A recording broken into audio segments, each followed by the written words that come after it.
अस्सलाम वालेकुम नाज़रीन, मैं हूं रामीन सैयद और आप देख रहे हैं प्रोग्राम ज़ेरे बहस। नाज़रीन, आर्टिकल 175A जो कि जजेस की तकर्री के तरीक़ेकार के हवाले से है, हुकूमत उसमें तरमीम के हवाले से बातें कर रही है। इस तरह के बयानात सामने आ रहे हैं, इशारे मिल रहे हैं। 2010 में उस वक्त के चीफ जस्टिस इफ्तिखार चौधरी के दौर में ये फैसला हुआ था कि जुडिशरी खुद अपनी तमाम तर अपॉइंटमेंट्स देखेगी और एग्जीक्यूटिव का उसमें कोई रोल नहीं होगा। फिर पहले ये देखा गया था कि इख्तियार कुल्ली तौर पर चीफ जस्टिस का था। उसके बाद एक तरमीम की गई थी, 19वीं तरमीम, और उसके ज़रिए ये इख्तियार जुडिशल कमीशन को दे दिया गया था। यानी चीफ जस्टिस से लेकर वो इख्तियार नीचे बांट दिया गया था जुडिशल कमीशन के 9 मेंबरान के दरमियान। इसके बाद अब हुकूमत ये इंदिया दे रही है कि एग्जीक्यूटिव का इसके अंदर रोल होना चाहिए, जैसे कि पूरी दुनिया में होता है। इख्तियारात कुल्ली तौर पर जुडिशल कमीशन के पास होने तो चाहिए, मगर जुडिशल कमीशन में पार्लियामान की और सेनेट की, कौमी असम्बली, इन दोनों की रिप्रेजेंटेशन लाजमी तौर पर होनी चाहिए। फिर वज़ीर क़ानून आज़म नज़ीर तारड़ भी ये कह रहे हैं कि इस निज़ाम में एक बैलेंस क्रिएट करना पड़ेगा। कुछ दीगर इस्लाहात भी हैं, जैसे राना सनाउल्लाह साहब ये कह रहे हैं कि हाई कोर्ट और सुप्रीम कोर्ट के जो जजेस होते हैं उनकी जो मुद्दत मुलाजमत है, रिटायरमेंट की उम्र है, वो एक होनी चाहिए। फिर चीफ जस्टिस ऑफ पाकिस्तान के रिटायरमेंट की उम्र के हवाले से भी बात हो रही है कि उसको 65 से बढ़ा के 68 साल कर देना चाहिए, या फिर उनमें 3 साल उनको टोटल दे देने चाहिए।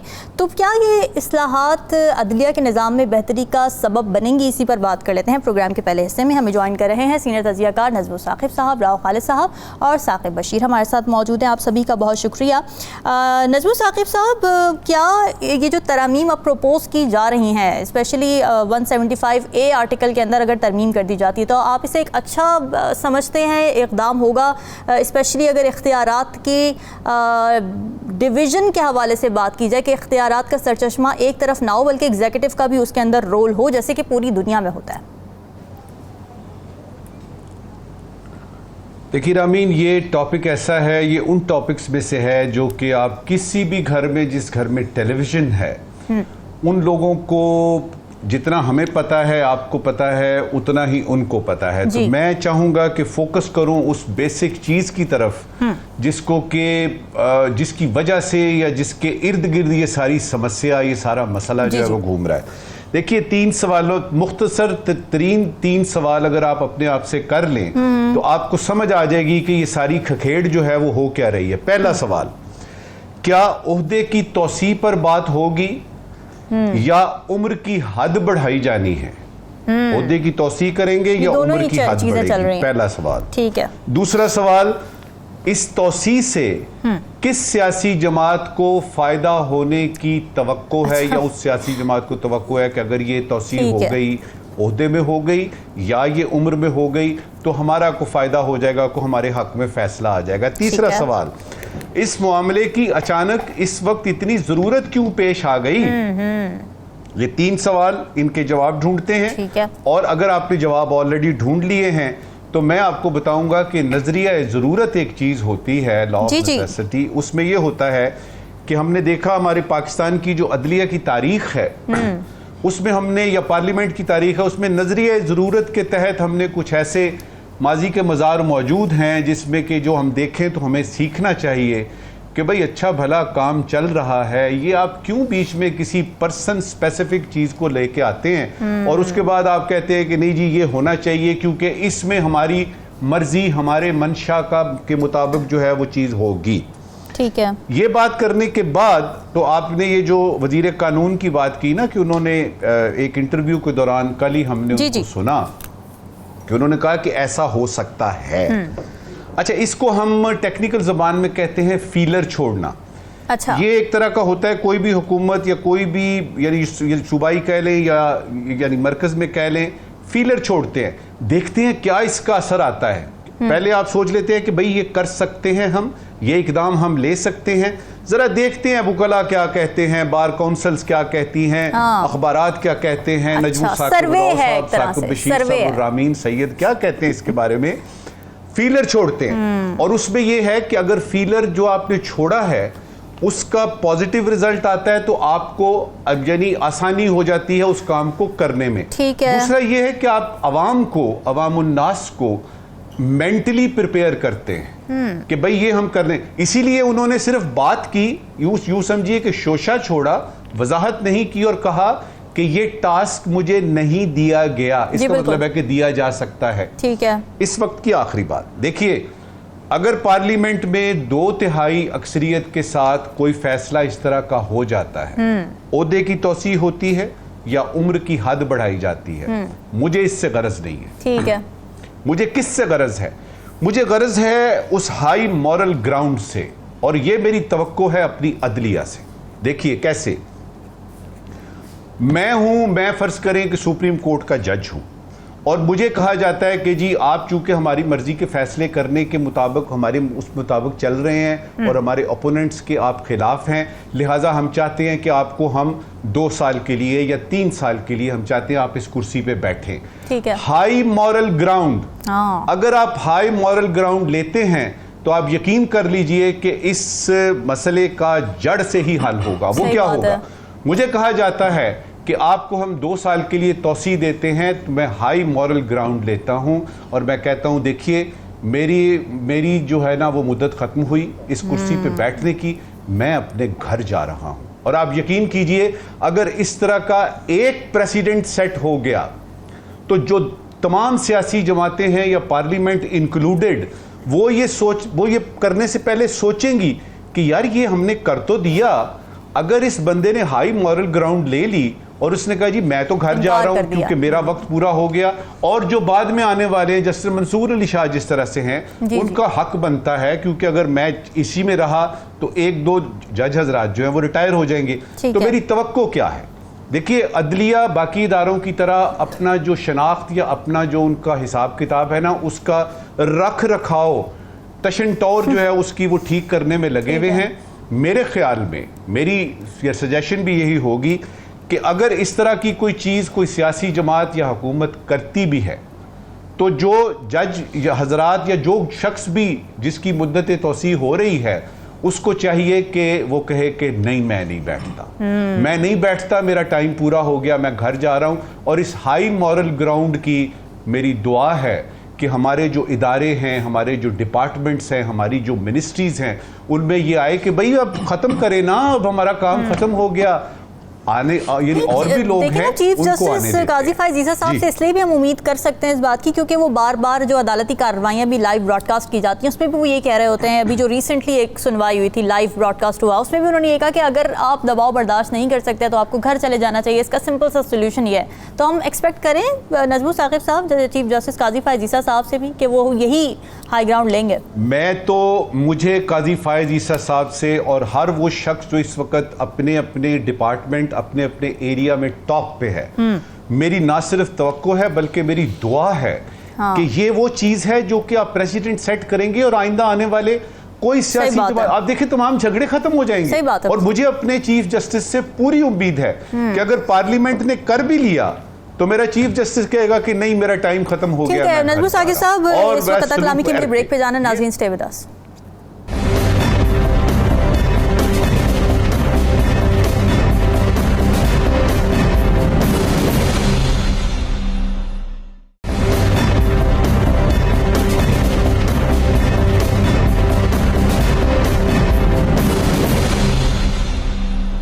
वेलकम बैक नाज़रीन। बात हो रही थी अदालती इस्लाहात के हवाले से। राव खालिद साहब, एक एस्पेक्ट है डाइल्यूशन ऑफ पावर्स, यानी जो पावर्स हैं वो सारी एक जगह इकट्ठी ना हो जाएं चीफ जस्टिस के पास और वो नीचे तक मुंतकिल होनी चाहिए ताकि शफाफियत रहे, अकाउंटेबिलिटी रहे। एक तो ये एक्सपेक्ट है। दूसरा ये कि उम्र बढ़ाकर रिटायरमेंट की, साथ ही मुद्दत मुलाजमत 3 साल करने की जो प्रपोजल सामने आ रहे हैं, इससे क्या पॉसिबल बेनिफिट है जो सीख कर रही है गवर्नमेंट?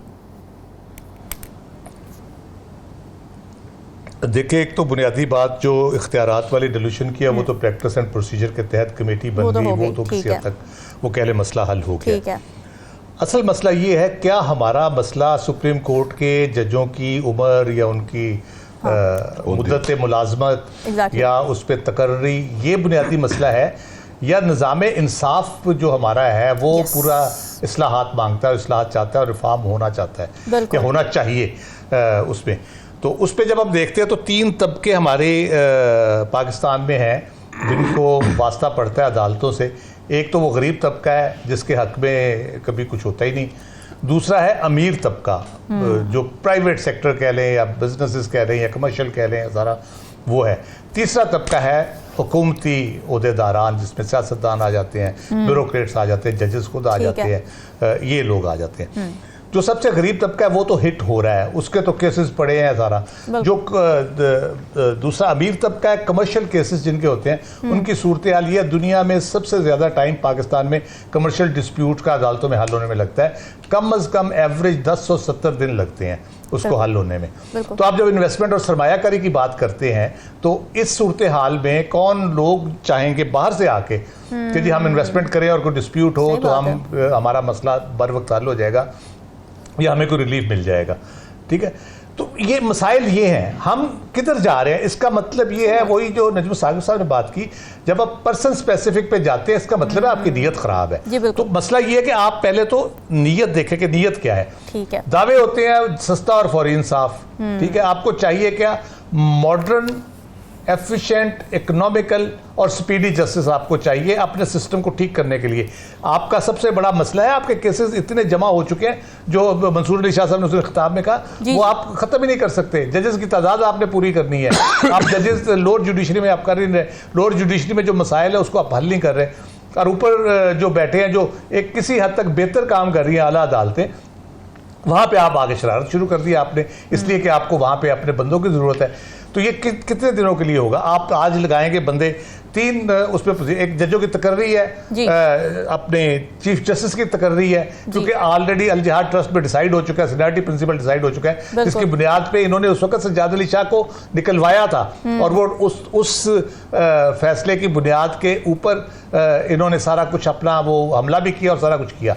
अब उसी के मुखालफत में जा रहे हैं, जिसको कल इन्होंने सही साबित करके जस्टिस अजमल मियां को चीफ जस्टिस बनवाया था 97-98 में। अब उसके खिलाफ जा रहे हैं। आप कहते हैं जी तकर्री जो है ना, पहले 5 नाम आने चाहिए उसको, फिर टेन्योर पोस्टिंग की बात हो रही है। चलो भाई टेन्योर पोस्टिंग आप कर लो, लेकिन उससे इंसाफ का कैसे बोलबाला होगा कि टेन्योर पोस्टिंग भी हो जाती है। अगर जस्टिस बंदियाल होते और उनकी टेन्योर पोस्टिंग होती आप पसंद करते, या कोई और होता उसकी टेन्योर पोस्टिंग होती आप पसंद करते? तो ये पिक एंड चूज वाली जो है ना, पर्सन स्पेसिफिक जब भी आप करेंगे तो उसमें मसाइल बढ़ेंगे, मसाइल कम नहीं होंगे। अपॉइंटमेंट के हवाले से मैं एग्री करता हूँ कि उनकी तकर्री जो है उसका प्रॉपर प्रोसीजर होना चाहिए, पब्लिक हियरिंग होनी चाहिए जैसे बाहर होती है। अगर पार्लियामेंट को इख्तियार दिया जाता है, बिल्कुल पहले भी दिया गया था, जो वापस ले लिया गया इफ्तिखार चौधरी साहब के दबाव में, ठीक है, उस वक्त भी है। मजे की बात यह है, मुनाफकत की इंतहा देखें आप कि चीफ जस्टिस की सीनियरिटी का प्रिंसिपल आप होल्ड करते हैं, पहले उसको खत्म करते हैं, फिर जजों की तकर्री के हवाले से इफ्तिखार चौधरी साहब जब के करते हैं तो ये हुकूमत के गले पड़ जाते हैं पीपल्स पार्टी के कि ये अमेंडमेंट वापस ले और इख्तियार वापस दे जुडिशरी को। आज फिर कह रहे जी नहीं पार्लियामेंट को इख्तियार दे। तो ये क्या अपनी जब जरूरत होती है तो उस वक्त इधर हो जाते हैं, जब अपनी जरूरत नहीं होती तो उधर हो जाते हैं। तो इस तरह से तो मामला नहीं चलते, इस तरह से तो कोई नेक नीयती का आंसर इसमें शामिल नहीं हो सकता, ना नजर आ रहा है इसमें बदनीयती नजर आ रही है। इसमें जुडिशल रिफॉर्म का मुझे कोई आंसर नज़र नहीं आ रहा, बल्कि एक ख़ास मकसद के लिए, ख़ास वक्त के लिए कुछ फैसले किए जा रहे हैं। शायद ये कल को रिवर्स हो जाए, और ये अगर करते भी हैं तो ये चैलेंज हो जाए ना सुप्रीम कोर्ट पे। ठीक है, और ये मेरा ख्याल है रिवर्स भी हो जाएगा, क्योंकि इसके लिए कम अज़ कम फुल कोर्ट बनेगी आईनी तरमीम के लिए, और फुल कोर्ट में मेरा नहीं ख्याल सारे जजेस, मेजॉरिटी ऑफ द जजेस इस हक में होंगे कि इसको इस तरह से चेंज किया जाए। जी ठीक है, साकिब भी जो इस्लाहात प्रपोज की जा रही हैं, तरामीम की बातें हो रही हैं, आपको क्या लगता है ये सिस्टम या आवाम के लिए है या फिर ये नून लीग के लिए है? एक तो इसमें जो पॉइंट देखने वाला है वो ये है कि जो जजेस की रिटायरमेंट की एज है वो 3 साल बढ़ा दी जाए जी। इसको अगर हम इस तनाजुर में देखें कि इस एज बढ़ाने में अदालती इस्लाहात कैसी हैं, कैसे वो जो एक बर्डन है केसेस का सुप्रीम कोर्ट में, हाई कोर्ट्स में, कैसे कम होगा? जो डिस्ट्रिक्ट कोर्ट्स में है, आम लोगों के केसेस पड़े हुए हैं, क्या वो बर्डन कम हो जाएगा?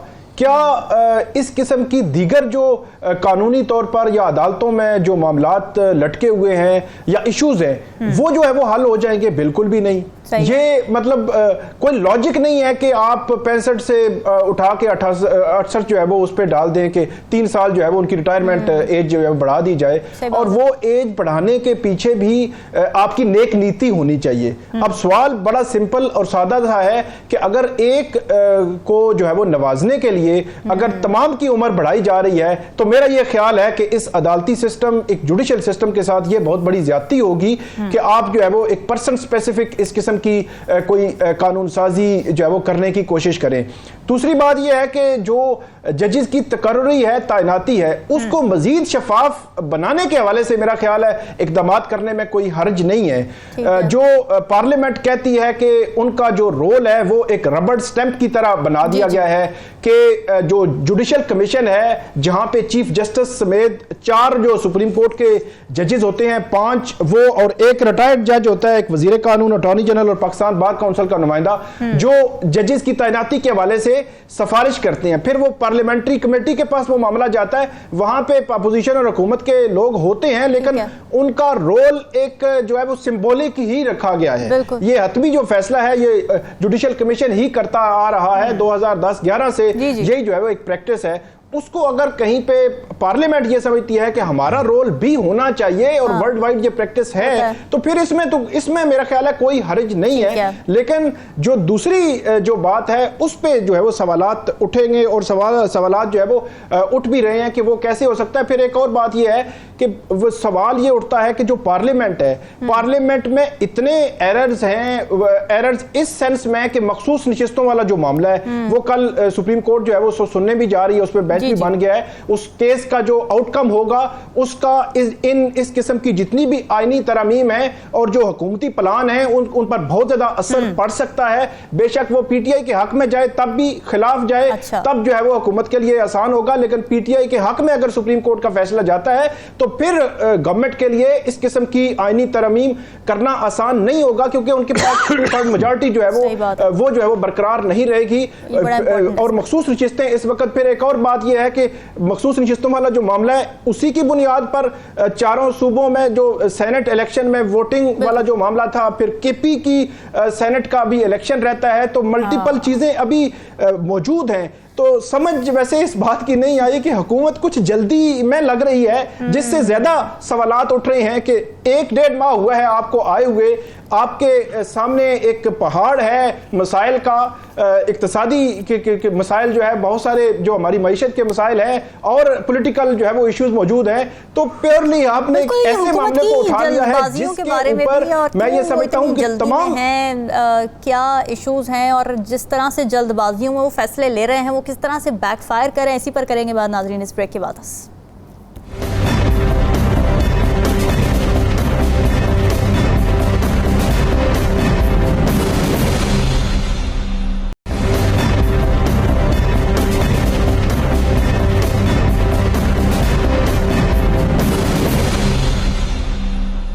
वेलकम बैक नाजरीन। मौजूदा हुकूमत एक इत्तेहादी हुकूमत है और नून लीग खुद ये एतराफ़ करती रही है कि हमारे पास पूरा मैंडेट नहीं आया है। तो ऐसा लग रहा है कि अपनी साख बेहतर करने के लिए, अपनी अनपॉपुलैरिटी कम करने के लिए हुकूमत धड़ाधड़ पॉपुलर फैसले लेने की कोशिश कर रही है, मगर ये फैसले हालात बेहतर करने के बजाय ज़्यादातर बैकफायर करते हुए नज़र आ रहे हैं। अब FBI ने 2023 में टैक्स रिटर्न फाइल ना करने वाले 5 लाख से ज़्यादा अफराद की सिम ब्लॉक करने का फैसला किया था हुकूमत की ईमा पर, लेकिन PTA ने सिम ब्लॉक करने के हवाले से ये जवाब दे दिया कि कानूनी तौर पर सिम्स ब्लॉक करने के हम पाबंद नहीं है। ये बैकफायर हो गया। फिर शहबाज शरीफ का गंदम तहकीकात का फौरी हुक्म सामने आया था, पेश भी हुए वो नवाज शरीफ के सामने, मगर फिर जो कुछ सामने आया इन तहकीकात में, उन पर हुकूमत एक्शन लेने में अभी तक नाकाम नज़र आ रही है। ब्यूरोक्रेसी में उखाड़ पछाड़ हो रही है, तबादले हो रहे हैं, 2700 अरब रुपए से ज़ायद के जो टैक्स केसेस ज़ेर इल्तिवा हैं उनके मामले पर FBR को अहम कानूनी इख्तियारात भी मिल गए हैं, बड़े बड़े दावे हो रहे हैं, मगर क्या अमल दरामद भी हो पाएगा? नजमो साकिब साहब, एक तो ये कि ये जल्दबाजियाँ क्या हुकूमत के अपने गले पड़ती जा रही हैं, ख़ासकर ये ब्यूरोक्रेसी के हवाले से, क्योंकि ये कोई क्राइटेरिया है कि कोई वज़ीर आज़म जितनी ज़्यादा अखाड़ पछाड़ करेगा ब्यूरोक्रेसी में उतना ही अच्छा वो वज़ीर आज़म कहलाएगा? देखिए रामीन, एक चीज़ होती है कार्रवाई डालना, दूसरी चीज़ होती है कारकर्दगी दिखाना, करके दिखाना। अभी तक जो सूरत हाल सामने आई है, ये जो आपने सारी बातें बताई हैं ना जी, ये चाहे आपने ब्यूरोक्रेसी की बात की है, चाहे आपने FBR रिफॉर्म्स की बात की है, जिसको के निगरान हुकूमत के दौरान में तय कर लिए गए थे सारे उसके SOPs वगैरह, ये वो हम ये देख रहे हैं कि कार्रवाई डाली जा रही है। मिसाल के तौर पे सिर्फ अगर पिछले 2 हफ्तों को आप देख लें, देखिए कितने अफसरान को सबसे पहले तो ये है कि उनको धमकियां दी गई हैं। अच्छा, सीधे हो जाइए वरना घर जाएंगे, पहली बात। दूसरी बात ये कि उसको एक को हटा के एक को कहा तुम इधर से हटो, तुम उधर जाओ, मरकज को भेज दिया, यानी मरकज वाले को भेज दिया प्रोविंस में, प्रोविंस वाले को एस्टेब्लिशमेंट या डिवीजन के हवाले कर दिया। जो एस्टेब्लिशमेंट डिवीजन में बेचारा पिछले 4 साल से है, उसको बिठा दिया एक ऐसी जगह पे जिसकी ना उसको सर पैर की समझ नहीं है। तो ये क्या है? ये आपकी कार्रवाई है। एफबीआर की बात आपने की है। देखिए 3 हफ्ते पहले एक रिपोर्ट सामने आई थी कि एफबीआर के अंदर जो मौजूद अफसरान हैं, जो वर्कर्स हैं, जो उसके यानी समझिए कि इदारे के लोग हैं, उनके तकरीबन 16 से 25% तक लोग खुद यानी टैक्स नेट में नहीं है। आप इन 5 लाख सिमों को बंद कर रहे हैं। सबसे पहले तो अपने एफबीआर में जो आपके अपने यानी जो तनख्वाहदार लोग हैं, अफसरान हैं, क्लर्क्स हैं, एलडीसीज हैं, यूडीसीज हैं, पहले तो उनको टैक्स नेट में लाइए ना। इसमें आपको कौन सी सिम बंद करनी पड़ेगी? अब आते हैं आपकी इस 5 लाख वाली जो आपने बात की है ना कि 2023 में उन्होंने कहा जी उन्होंने नहीं दिया 5 लाख। देखिए आपके सर में दर्द हो ना तो आप अपना बाजू नहीं काट देते सिर्फ ये बताने के लिए कि हमने कुछ किया है। आपके सर में दर्द है, अब आपने क्या सिमें बंद करानी है? सिमें बंद करा लीजिए। नंबर 1 लिटिगेशन शुरू हो जाएगी, लोग अदालतों में चले जाएंगे। ये जितनी आपकी फोन की कंपनियां हैं इनको मुसीबत पड़ जाएगी, नई सिमें इशू हो जाएंगी। नई सिमें इशू हो गई, अदालत में लोग चले गए, लिटिगेशन शुरू हो गई और एक यानी अवाम में एक खास किस्म की जो है वो परेशानी बढ़ी। तो क्या उससे टैक्स नेट में आ जाएंगे वो? इसका मतलब ये है कि मकसद ये नहीं है। अगर तो मकसद टैक्स नेट को बढ़ाना है रामीन, तो उसके लिए सिम बंद करने की जरूरत ही नहीं है। इसी तरह से जो आप रद्दोबदल ब्यूरोक्रेट्स का कर रहे हैं, आप एक को निकालेंगे दूसरा आ जाएगा। दूसरा क्या, यानी कोई आब जमजम से धुला मक्का मुअज्जमा से तशरीफ लाया हुआ नया नया हाज किया हुआ आएगा, वो भी तो वही होगा। आपके सिस्टम के ये सारे लोग हैं और कहां से लाएंगे? अमेरिका से आप इंपोर्ट करेंगे। आप यानी यूनाइटेड नेशंस में जाएंगे, उनसे कहेंगे जी हमें साफ सुथरे साफ रहने के लिए। और इस वक्त की आखिरी बात देखिए, ये जो आसमान से बर्फ के गाले गिरते हैं ना, ये बड़े अच्छे होते हैं, बड़े साफ शफाफ खूबसूरत नरम मुलायम। आप इनको हाथ में रखें, इधर तक ठीक है, जो ही ये जमीन पे कीचड़ में आते हैं कीचड़ बन जाते हैं। आपने सिस्टम को ठीक करना है। और जो इस हुकूमत की बात है उसको तो सीधी सीधी सी नजर आ रही है। ठीक है, कार्रवाई दिखानी है ताकि ये बता सकें देखें जी हमने ये किया।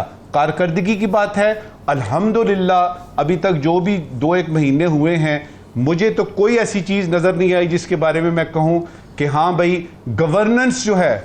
और इस वक्त की आखिरी बात, गवर्नेंस करना लगता बड़ा आसान है। कुर्सी पे किसी को बिठा दे, चलाओ भाई, हुक्म चलाना। सही बात है। हुक्म नहीं चलाना, आपने विजडम इस्तेमाल करना है। आपने अपनी जो है दिमाग की नसों को दबाव डालना है कि एहसन फैसला क्या है। तो सिमों वाला फैसला इंतहाई गलत फैसला है। ठीक है, इसका कोई ताल्लुक जो है वो कारकर्दगी से नहीं है, ये सिर्फ और सिर्फ कार्रवाई है। बिल्कुल ठीक है। राव खालिद साहब, मॉडल टाउन में जो इजलास हुआ था उसमें ये तजवीज़ सामने आई थी कि जो गंदम स्कैंडल की तहकीकात हैं उसमें FIA को शामिल किया जाए, NAB को शामिल किया जाए, मगर फिर हुकूमती ज़राए ये बता रहे हैं कि हुकूमत इस मामले में गुरेज़ा है और इसकी वजह यह है कि इसके अंदर कुछ ऐसे इन्फ्लुएंशियल नाम शामिल हैं जिन पर शायद हाथ नहीं डाला जा सकता। तो फिर क्या होगा?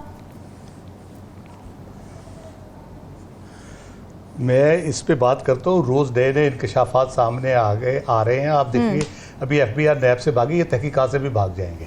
अच्छा। जो FBR का मैं एक जिक्र कर दूं, FBR का सिलसिला ये हुआ कि जो टेलीकॉम कंपनीज के साथ उनके मसाइल चल रहे हैं और उनकी एफिशिएंसी मैं आपको बताता हूँ क्या है एफिशिएंसी।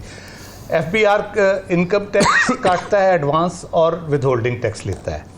अच्छा, उसमें से कोई 50% से ज़्यादा लोग हैं टेलीफोन यूज़र जो सेल फोन यूज़ करते हैं, टेलीकॉम कंपनीज के जो कस्टमर्स हैं, जो जिन पे इनकम टैक्स भी नहीं बनता और एडवांस उसको आप विदहोल्डिंग टैक्स भी उनसे ले सकते हैं। ठीक है। तो ये कटौती बड़े अरसे से जारी है। कुछ 10 साल पहले टेलीकॉम कंपनीज ने मीटिंग की FBR के साथ, उस वक्त की कटौती जो थी इस मद में वो 23 अरब रुपए थी। तो उन्होंने उनको कहा कि जी आप 23 अरब रुपए काट रहे हैं, इसमें मेजॉरिटी ऑफ द पीपल वो है जो इनकम टैक्स स्लैब नहीं उन पे लगता, ना विदहोल्डिंग टैक्स उनका कटना चाहिए। तो आप ये पैसे जो काटते हैं आप हमें रीइंबर्स कर दें, हम उनको कंपनसेट करेंगे उन लोगों को। ठीक है। तो वहां बैठे हुए जो साहब थे चेयरमैन और बाकी लोग, अब गंदम स्कैंडल पे आते हैं। अब मैं नए इंकशाफात जो बात की है इसमें भी वही जो पहले टॉपिक पे हमने डिस्कस किया ना, असल मसले की तरफ नहीं आते। असल मसला तो भाई गंदम कटी पड़ी है, किसान रुल रहा है, ख्वार हो रहा है, बारदाना नहीं मिल रहा, आप खरीद नहीं रहे, उसकी तरफ तवज्जो ही कोई नहीं, ना कोई बात हो रही है। आप और इसलिए मीटिंग बुला ली, मियाँ साहब ने, बड़े मियाँ साहब ने छोटे मियाँ साहब को बुला लिया, उन्होंने इस तरह कर दिया, उन्होंने उस तरह कर दिया। अब इसमें नए नए इंकशाफात क्या आ रहे हैं? एक तो अभी जो आया है कि वो 80 अरब की गंदम तो मौजूदा हुकूमत के दौर में इंपोर्ट हुई है और वज़ीर आज़म के नोटिस में थी वो बात, और वज़ीर आज़म उस वक्त वज़ीर फूड सिक्योरिटी भी थे। ठीक है। दूसरी बात यह है कि जो उसमें एक हिस्सा गंदम का इंपोर्ट किया गया वो इस नाम पे किया गया कि ये जो फीड है मुर्गियों की तैयार होती है उसमें इस्तेमाल होगी। हालांकि मुर्गियों की फीड में मकई इस्तेमाल होती है मोस्टली। एक ज़माने में हुई थी एक दफ़ा सिर्फ, उस वक्त मकई बहुत महंगी हो गई थी, तो जो ख़राब गंदम थी उसको यूज़ किया गया था। मकई इस्तेमाल होती है और मकई की कीमत मार्केट में इतनी नीचे है, कोई पागल ही होगा जो लेके इस्तेमाल करेगा ये वाली गंदम खरीद के इस्तेमाल करेगा, वो भी 4900 रुपए मन के हिसाब से। तीसरी बात उसमें यह है कि आपके 4.1 मिलियन टन आपकी पड़ी थी, 5.1 आपकी सरकारी कैपेसिटी है, 1.3 प्राइवेट कैपेसिटी है, 6.6 मीट्रिक टन की आपकी कैपेसिटी है, मिलियन मीट्रिक टन की। आपने 3.5 मिलियन टन और इम्पोर्ट कर ली, तो वो कहाँ रखी? वो तो प्राइवेट सेक्टर ने इम्पोर्ट की। क्या गवर्नमेंट ने अपनी स्टोरेज दी उनको रखने के लिए? कहाँ से आई गंदम, कहाँ पहुंची, किस तरह से गई, किस तरह से वो बिकी? और 2600-2700 रुपए पे आई और 4700 रुपए पे मार्केट में बिकी। एक एक जहाज के ऊपर, एक जो जहाज आता था 70 से 80 करोड़ रुपए उसके ऊपर प्रॉफिट कमाया गया। तो ये क्या ख्याल है कि ये कोई नेक नियति से किया गया जबकि आपकी नई फसल भी आ रही है? यकीनन इसके पीछे बहुत बड़े एक माफिया होगा और उस माफिया में यकीनन तगड़े लोग होंगे, इसलिए ये भाग रहे हैं। न FIA के पास जाना चाहते हैं, न नैब के पास जाना चाहते हैं। एक और भी FIA का बता दूं मैं, इनको इसमें भी शर्मिंदगी उठानी पड़ेगी आखिरकार। ये भागेंगे यहाँ से। आज ही फैसला हुआ है, नेपरा ने फैसला किया है कि FIA जो है वो डिफॉल्टर्स जो है बिजली के, उनको रेड नहीं करेगी ना उनको पकड़ेगी, बल्कि वो ज़्यादा से ज़्यादा रिपोर्ट कर सकती है उसको। तो ये भी एक अलहदा से, क्योंकि वज़ीर दाखिला ने फैसला किया था और वो बड़ा इफेक्टिवली काम कर रहे थे। अब ये उस पर भी इन्होंने कदगन लगा दी है। मुझे लगता है ये भी इनको वापस करना पड़ना है और एक और एम्बैरेसमेंट इनके लिए होगी। ठीक है। तो राव खालिद साहब, आप फिर कोई इसमें कोई सिरा आपको आता हाथ नज़र आ रहा है, या फिर ये सब भाग दौड़, ये सारी कार्रवाइयाँ, ये सारी तहकीकात बस ऐसे ही दिखाने के लिए, PR के लिए, मीडिया की कंजम्पशन के लिए हो रही हैं? आपको लगता है कि इसका कोई डिसीजन नहीं आएगा? ज़ाहिर है उन लोगों को पकड़ के जेल में तो नहीं डालेंगे ना जो इन्फ्लुएंशियल लोग हैं?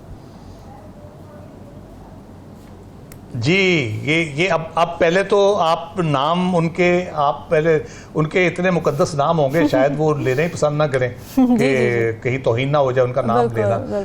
ठीक है। उसके बाद कौन लोग मुलव्वस है उसमें, जो ऑफिशियल पूरा एक ज़ाहिर है सूबे भी उसमें इन्वॉल्व है। फेडरल गवर्नमेंट ने फैसला किया, सूबों ने प्राइसेस एडजस्ट की है उनकी, जो भी मार्केट, ओपन मार्केट में बेचने की जो प्राइस दी है वो तो सूबों ने दी है, उसकी जो भी उसकी अथॉरिटी है उसकी।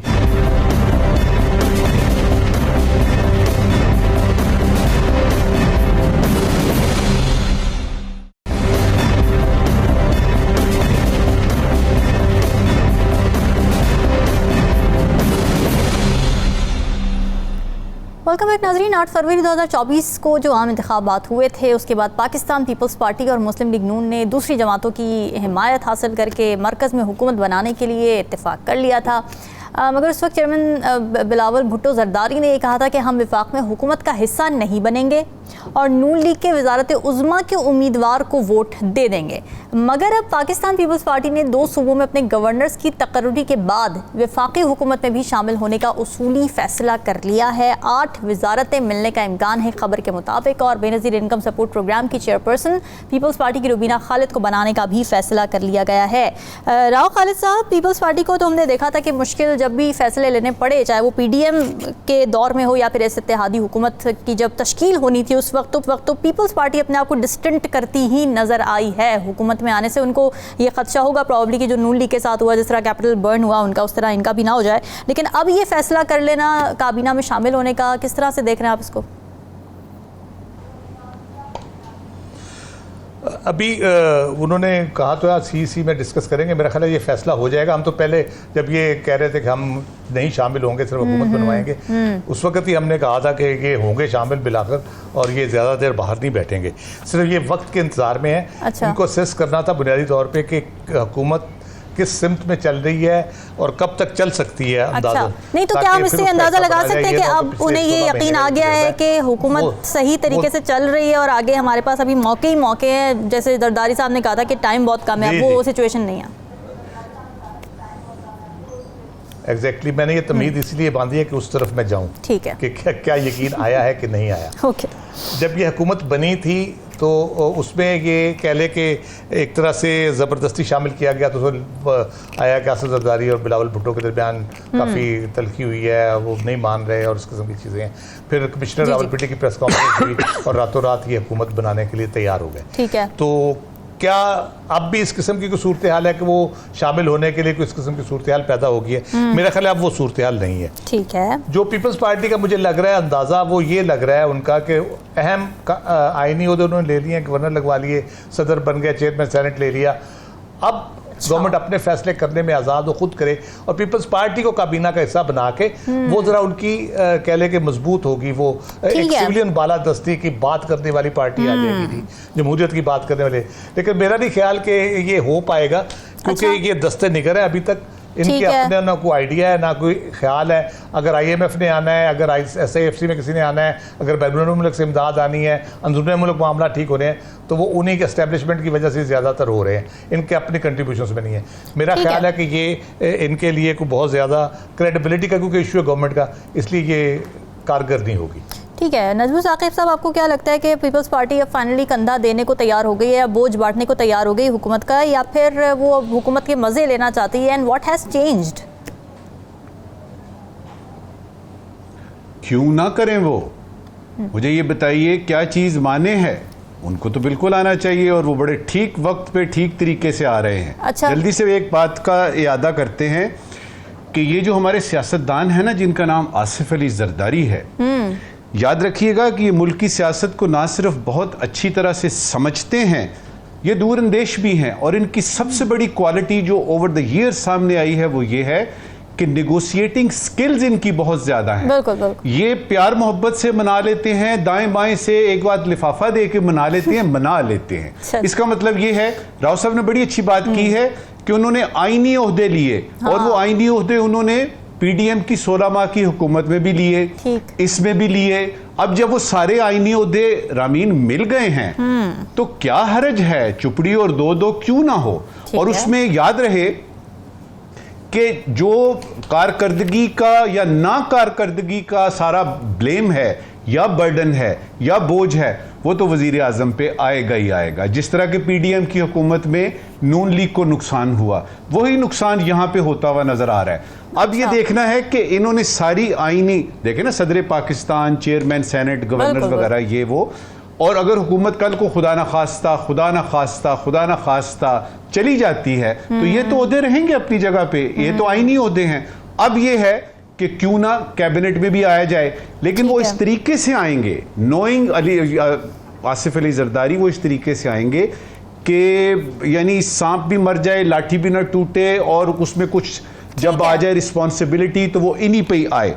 शोमई किस्मत इस वक्त की आखिरी बात, शोमई किस्मत देखिए कि फरवरी के इलेक्शंस होते हैं और उसमें जो नंबर 1 पार्टी है वोटों वाली, उसको अपने वजूद के मसले पड़े हुए हैं, उनका लीडर जेल में है। जो नंबर 2 पे आती है उसको कारकर्दगी बढ़ाने में करने में उनको लगाया गया, और जो नंबर 3 वाली पार्टी, पीपल्स पार्टी जिसका हम जिक्र कर रहे हैं, उसके मजे ही मजे हैं। क्या बात, मैं क्याबली ने एक जगह कहा था जी कि सियासत का अखलाकियात से कोई ताल्लुक नहीं होता। ठीक है, और ये हमारे सियासतदान बड़ा जबरदस्त तरीके से एस्टैब्लिश करते हैं, कोई ताल्लुक नहीं होता, और ये साफ नजर आ रहा है। ठीक है साकिब, ये जो पीपल्स पार्टी हुकूमत में आने के अब इशारे दे रही है, वजारतें लेने के जो इशारे दे रही है, इसमें हमारे लिए क्या इशारे हैं?